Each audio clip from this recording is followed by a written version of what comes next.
Ituturo ko sa wikang Filipino.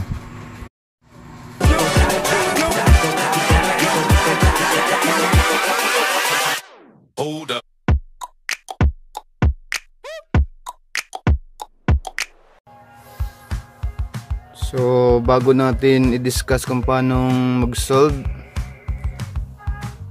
gamit yung concept ng direct variation, alamin muna natin kung paano gumawa ng formula.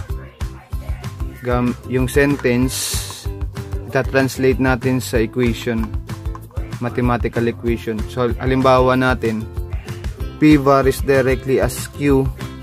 Pagka i-translate natin yan into mathematical equation, ganito siya. P, ito siya, P is equal to K times Q. Yung K dyan is constant. Lagi yung merong K. P is equal to K times Q. P varies directly as Q. Or K, ito yung K siya, is equal to P over Q. So, isa pang halimbawa para maunawaan natin mabuti. Y varies directly as X. So, yung variables natin ginamit, Y at saka X. Kaya ang magiging equation natin, Y is equal to K, constant, times X. So, yung lumabas pa rin yung Y at saka X. Or, yung constant na K is equal to Y over X. So, yung variables natin, Y and X. Sa panghalimbawa, M varies directly as N. So, yung ginamit natin mga letters, M at saka N. So, magiging equation natin, M is equal to K, yung constant, times N.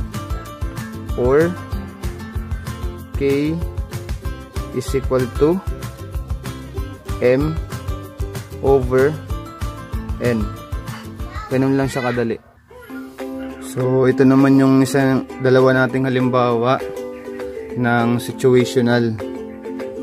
So, una nating halimbawa, the cost C of meat varies directly as the number N of kilos bought.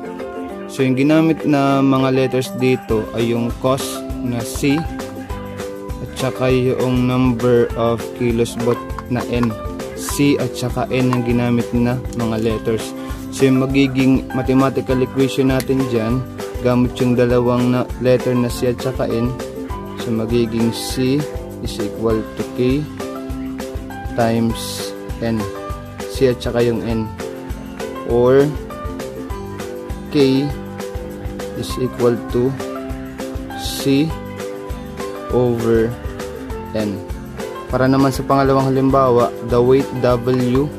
So, ginamit na variable letter sa weight ay W of an athlete is directly proportional to his height H.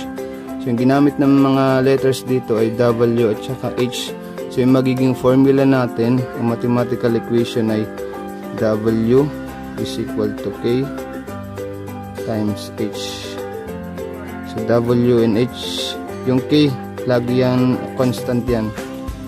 Or, K, yung constant, is equal to W over H. So, answeran natin yung activity dun sa page 202 ng Mathematics LM9, Learner's Materials 9. So, write an equation where Y varies directly as X. So, yung ginamit nating variables or letter, Y at saka X. So, yung magiging equation natin, mathematical equation ay Y is equal to K times X. Or, K is equal to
So ito yung equation natin para sa number 2. Ito pa yung isa nating halimbawa.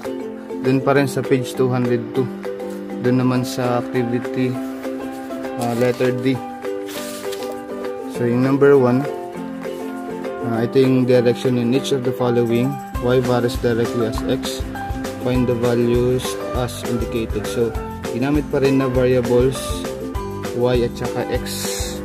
So yung magiging mathematical equation natin dyan ay y is equal to k x or k is equal to y over x. Okay, yung sa number 1, if y is equal to 12 when x is equal to 4, find y when x is equal to 12.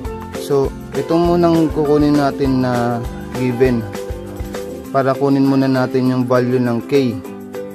Pagkatapos natin makuha yung value ng k, ito naman yung gagawin natin. Hanapin naman natin yung value ng y. So para makuha natin yung value ng k, gamitin natin itong equation na to. K is equal to y over x.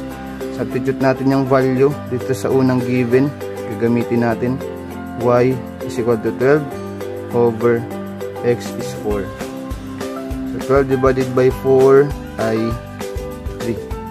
So yung value ng k natin is equal to 3. So pagkatapos natin yan, nakuha natin yung value ng k, susunod na natin yung y. So gagamitin natin itong equation na to, na y is equal to k times x. So y is equal to k times x. Missing ang y, so copy lang natin ang y. Value ng k ay 3. Gagamitin na nating given yung second na value ng x. So x ay 12.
Substitute natin yung value ng y, negative 18 divided by 9.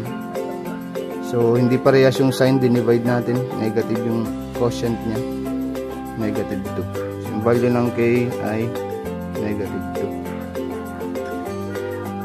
So find y when x is 7. So y naman yung hahanapin natin. Gamitin natin itong equation na to para makuha yung y. So y is equal to kx. Substitute natin yung value ng k, which is negative 2. Tapos value ng x ay positive 7. So negative 2 times 7, hindi parehas ang sign, negative ang result. 2 times 7 ay 14. Value ng y ay negative 14. Okay, so halimbawa naman kung yung y yung x yung missing, hindi natin alam, find x when y naman yung given. So erase lang natin.